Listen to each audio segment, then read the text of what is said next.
सीमा और राधा दोनों सगी बहनें थीं, मगर दोनों के स्वभाव में जमीन आसमान का अंतर था। राधा जहां स्वभाव से विनम्र और दरियादिल थी, वहीं सीमा एक नंबर की स्वार्थी और लालची थी। कॉलेज खत्म होने के बाद उनके माँ बाप ने उनकी शादी करने का फैसला किया। चूंकि सीमा बड़ी थी, इसलिए पहले उसकी शादी तय की गई। एक दिन घर में सीमा और राधा अपने माता पिता के साथ बैठे हुए थे। सीमा बेटा, मैंने तुम्हारे लिए एक लड़का देखा है। ये देखो, ये उसकी फोटो है। ये तो बताइए पापा कि लड़का कितना पढ़ा लिखा है, उसका घर परिवार कैसा है। मैं नहीं चाहती कि मेरी शादी किसी कम पढ़े लिखे या गरीब से हो जाए। अरे बेटा, लड़का बैंक में ऊंचे पद पर है, अच्छा खाता पीता घराना है उसका, रुपए पैसों की कोई कमी नहीं है। तो फिर ठीक है, मुझे मंजूर है ये रिश्ता।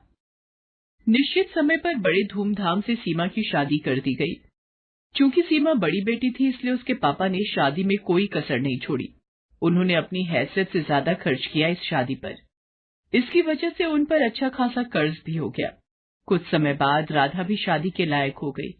एक दिन, सुनो जी, मैंने राधा के लिए भी एक लड़का देखा है। ये लोग सीमा के ससुराल वालों जितने अमीर तो नहीं हैं, मगर शहर में उनका अपना घर और अपनी किराने की दुकान है। अपनी राधा खुश तो रहेगी ना वहाँ? हाँ हाँ, क्यों नहीं। चाहता तो मैं भी था कि सीमा की तरह राधा की शादी भी बड़े धूमधाम से करूं, मगर पैसे की समस्या सामने खड़ी है।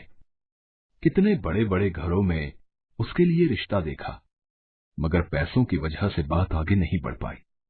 तभी राधा वहाँ आ जाती है। वो अपने माता पिता की सारी बातें सुन चुकी थी। आप चिंता मत करो पापा, आपने जहाँ मेरा रिश्ता तय किया है, मैं वहीं खुश रहूंगी। मुझे तो बस आप लोगों का आशीर्वाद चाहिए। राधा की बातें सुनकर उसके पिता को थोड़ी शांति मिली। निश्चित समय पर बड़े ही सीधे साधे तरीके से राधा की भी शादी हो गई। राधा के ससुराल में केवल उसकी सास थी, जो अक्सर बीमार रहा करती थी। राधा ने आते ही घर की सारी जिम्मेदारी अपने सर ले ली, जिससे उसकी सास को बड़ी राहत मिली। राधा दिन भर घर का काम करती थी और समय मिलने पर वह दुकान के कामों में अपने पति का हाथ भी बटाती थी। उधर सीमा की जिंदगी ऐशो आराम से गुजर रही थी। कभी शॉपिंग तो कभी किटी पार्टी। उसका सारा समय इन्हीं चीजों में बीतता था। एक दिन राधा और उसके पति दुकान पर थे। तभी वहाँ एक चमचमाती कार आकर रुकी। उसमें से सीमा और उसके पति निकले। सीमा के हाथ में मिठाई का डिब्बा था। दोनों दुकान में गए और सीमा राधा को मिठाई का डिब्बा देते हुए बोली, तेरे जीजा जी ने आज ही इस कार की डिलीवरी ली है। पूरे 20 लाख की कार है। मैंने सोचा ये खुशखबरी राधा को दी जाए। दरअसल सीमा राधा को जलाने के लिए अपनी कार दिखाने वहां आई थी, मगर भोली भाली राधा उसकी इस चाल को समझ नहीं पाई। मगर राधा का पति अनिल इन बातों को समझ गया। सीमा और उसके पति के जाने के बाद अनिल बोला, तुम्हारी बहन यहाँ खुशखबरी देने नहीं आई थी, बल्कि हमें जलाने के लिए यहाँ आई थी। वो जानती है ना कि हमारी हैसियत नहीं है ना कार खरीदने की, इसलिए अपनी नई कार दिखाकर हमें जलाना चाहती थी। नहीं जी, ऐसी कोई बात नहीं है। वो भला हमें क्यों जलाना चाहेगी?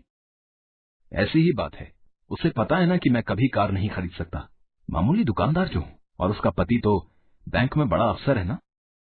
क्यों? किसने कहा कि तुम कभी कार नहीं खरीद सकते? तुम जरूर कार खरीदोगे। अरे सीमा का पति तो बैंक में नौकरी करता है। एक हिसाब से देखें तो वो बैंक का नौकर है। उसे बैंक के हिसाब से काम करना पड़ता है। मगर यहाँ तुम तो अपने मालिक हो, तो तुम जैसे चाहो अपनी मर्जी के मुताबिक काम कर सकते हो। अगर तुम ठान लो तो कुछ भी कर सकते हो। मैं हर कदम पर तुम्हारे साथ हूँ। देखना, थोड़ी ही दिनों में तुम एक कार क्या 10 कारों के मालिक बन जाओगे। उसने सारी चिंता छोड़कर जी तोड़ मेहनत करना शुरू किया। वो रोजाना सुबह 7 बजे दुकान खोलता था और देर रात 10 बजे तक दुकान पर ही रहता था। दोपहर के बाद राधा भी उसका हाथ बटाने दुकान पर आ जाती थी। राधा और अनिल दोनों ही स्वभाव से कोमल थे।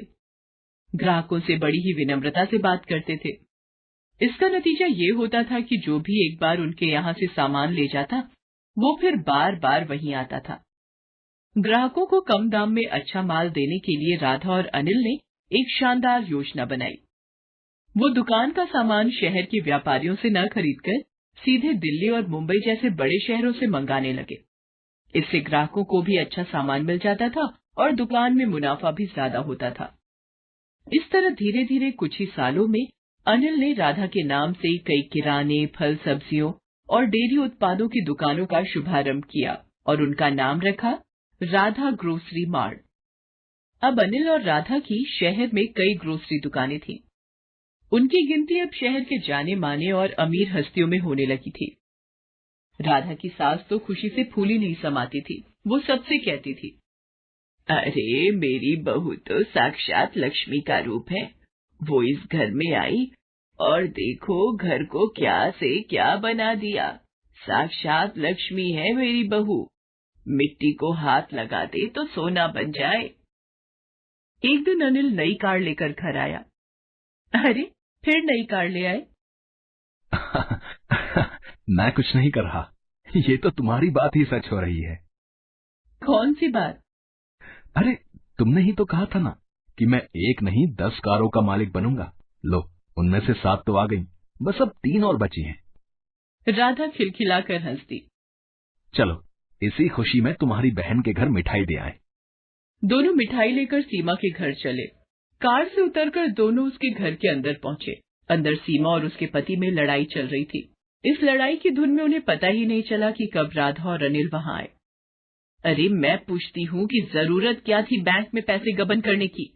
तुम्हारी जमानत करवाने में घर की सारी जमा पूंजी खर्च हो गई। पर से बैंक ने तुम्हें नौकरी से भी निकाल दिया है। घर में एक पैसा भी नहीं है। घर गाड़ी सब गिरवी पड़े हैं।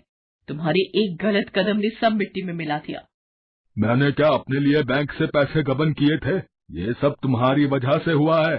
तुम्हें ही शौक चढ़ा था पार्टी करने का, शॉपिंग करने का। अब भुगतो। देखो जी, ताने मत मारो। कोई और लड़की होती तो अब तक तुम्हें ठेंगा दिखाकर अपने मायके चली गई होती। तो तुम भी चली जाओ ना, किसने रोका है तुम्हें? जानते हो ना कि मेरे मायके की हालत खराब है, इसीलिए शेर बन रहे हो।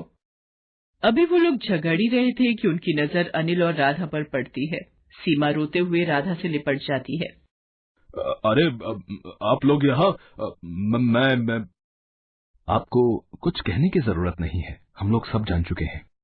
मैंने सुना है इस महीने आप एक नई ग्रोसरी स्टोर खोलने वाले हो। अगर वहां का मैनेजर आप मुझे बना दें तो बड़ी कृपा होगी। हमारे घर की हालत तो आप देख ही रहे हैं। आपसे कुछ छुपा हुआ नहीं है। अनिल और राधा ने एक बार एक दूसरे की ओर देखा और फिर सीमा के पति को हाँ बोल दिया। अब सीमा का सारा घमंड चूर चूर हो गया था। एक समय में जिसे वो अपनी दौलत की झूठी शान दिखाकर जलाना चाहती थी, आज वो उसी के रहमो करम पर थी। उसे एहसास हो गया था कि दौलत पर कभी घमंड नहीं करना चाहिए। Thanks for watching.